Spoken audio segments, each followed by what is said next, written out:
হয়তো যারা দেখবে বা শুনবে তারা হয়তো মনে মনে বলবে এই স্বাগতার মাথাটা খারাপ, পাগলের প্রলাপ বকছে। তা নয়, আমার আবার কিছু কিছু জিনিস আমার নিজের কিছু অবাস্তব লাগে, আমার না নিজের বলতে ইচ্ছা করে। তো আমি ভাবলাম এখানে ভিডিওতেই বলি। তো বলি, এখানে এই যে ডেকচিটা একদম বিয়ের পর থেকে আমি দেখছি। তো এরকম আরেকটা বড় ডেকচি আছে, তো এখানে এই ডেকচিটাই থাকে। আবার আরেকটাও আছে যেটা এমনি ঘরে রাখা থাকে, মানে এমনি রকম তো আমার এক জায়গায় নয়, অনেক জায়গায় এদিক ওদিক করতে হয়। তো বেশি বাসনপত্র কিনি না, তবে ভাতের জায়গাটা আমরা সবসময় তিনটেতেই রাখা আছে, ভাত বা প্রেশার কুকার, ভাত আর প্রেশার কুকার সব জায়গাতেই অবশ্যই আছে তিনটে, ওইগুলোই খুব দরকারি।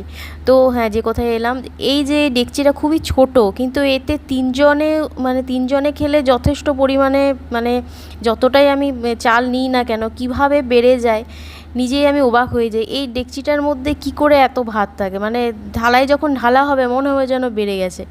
তখন আমি মাঝে মধ্যেই ভাবি যে কী করে আমি এত কম নিলাম, এটা বাড়লো কী করে।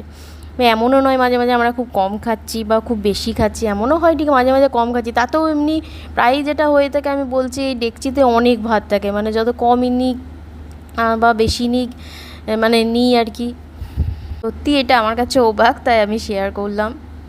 যদি কেউ দেখে থাকে